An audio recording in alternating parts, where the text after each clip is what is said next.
Excellent question. So let me answer. What happens when you have a nope day and it's just a nope day, it's a nope week, a nope month, or even nope years? What do you do then? So if you don't know me, hi, my name is Lola and I'm an ADHD educator and business coach for the Neurospicy, and I'm here to help you with your ADHD and understand it better. So real quick, a nope day is, those days that you try to do something, but your brain is like, nope. Like every time you're like, could we? Nope. Could we? Nope. It's just not happening. Firstly, if this lasts about a week every month and you do have estrogen in your body produced, you might want to check with your cycle. There's not a lot of research on estrogen and ADHD, but it is proven that estrogen can affect serotonin and dopamine, which are huge in ADHD. So that means when the level of estrogen drops, it means that your serotonin and dopamine cannot regulate as good. That's the rough science behind it. So let me show you with a graph, okay? So the yellow line is the estrogen, right? So you see here it's going to pop up the first time right before ovulation and it drops. And then when it drops here, it's normal to have the nope day because their body is like, where is the estrogen? What? And then that drop makes the progesterone go up, and then it goes up slightly again a little bit before dropping again that's when you get your period. But know as well that when you are on birth control, instead of going up and down like this because you're taking estrogen and progesterone every single day, this is going to be more consistent throughout your cycle. And when you stop, the week you stop to get like your period, but it's not really period, when you stop, it drops. So it's normal as well to have a drop of hormones. So then it can affect your serotonin and dopamine levels. So if your nope days last more than like a week, every other week or something like that, it lasts for a week on end or a month on end, it might be pertinent or important to go and talk to your physician because you could be in burnout. Who knows? Another little graph, this one from Healthline. Signs of burnout: exhaustion, being tired all the time, having nope days, isolation, you don't want to see anyone, you just want to be in your room, escape fantasies, all those smut books you've been reading, I know what you've been doing, irritability, everything pisses you off, everyone pisses you off just because, and a frequent illness, so you're always a little bit sick, you always have a tickle in your throat. I'm not saying if you have those, you have burnout, I'm just saying they can be signs of burnout, and it's important to talk to your doctor if you have those signs. And finally, this is something that I talk with all my clients, like all of them, because with ADHD, we're more prone for burnout. We're more prone to have a bunch of different issues, fun. But one of the things is to have types of activities that let you just not turn your brain off, but not be overthinking, because I know that's a big issue. And we don't realize and we don't put value into being mentally and emotionally active rather than being physically active. And this is a huge problem. Why we feel that we don't have the right to be tired is because we haven't been physically active per se. We've just been laying around. We've just been working. Again, the word just, no more. We're diminishing our feelings. We're not going to do that. So because we haven't been physically moving, we feel like we don't have the right to be tired. But that's not true, because you don't just have to use physical energy all through the day. You have to use emotional energy, and you have to think. Thinking uses a lot of energy in your brain. I don't know if you know, but just sitting there and thinking uses so much brain juice, and your brain needs energy. It needs food to be able to just sit there and think. So to just be there sitting and overthinking and having anxiety about all the things you have to do and you feel you have to do and put the pressure on yourself, just that exerts a lot of energy and can make you feel extra tired, even though you feel like you haven't done anything, but you've been overthinking. And that is something. So finding those activities that you are able to not overthink for half a minute. And I know you might be like, Lola, I wish I knew some of those activities because overthinking is my middle name. I know. Mine too. But here's what I've been doing and what my client really has been appreciating. Because I see a lot of the time people are like, oh, just watch TV. But then you can't just watch TV because that's like, you can predict almost the TV show and it gets boring and all you want to do is scroll on your phone. And then when you scroll on your phone, you start overthinking because there's so much information there, right? Even though you're probably scrolling on your phone now, it's fine. I won't tell anyone.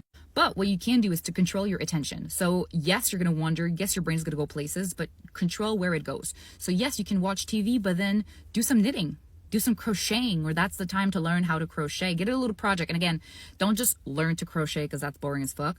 Find a project, find like a cute shirt or something like that and be like, I want to make this. Even if it's difficult, it's fine, because if it's not difficult, it's not a challenge and you're gonna get bored in like 2 seconds of just learning granny squares. Don't do it.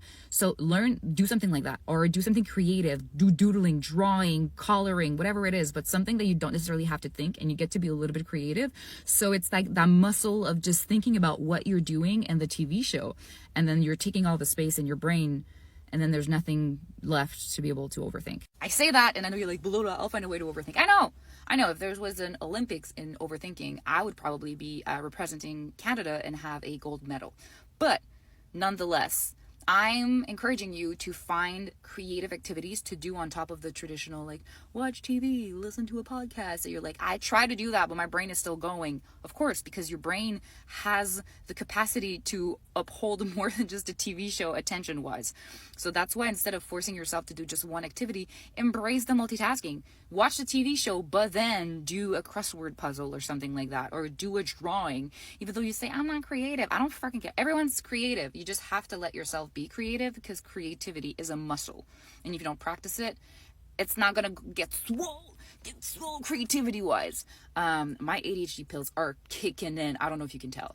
So yeah, 1 or 2 nope days might just be you need some rest, which is perfectly fine. And you're allowed to need some rest, and do actual rest, not scrolling on social media, because that's not resting, because your brain is still stimulated. We don't want that. You need actual rest of something, reading books or drawing or being creative, something like that. Go for a walk in the fucking park. I don't know, but just rest your brain, not just your body.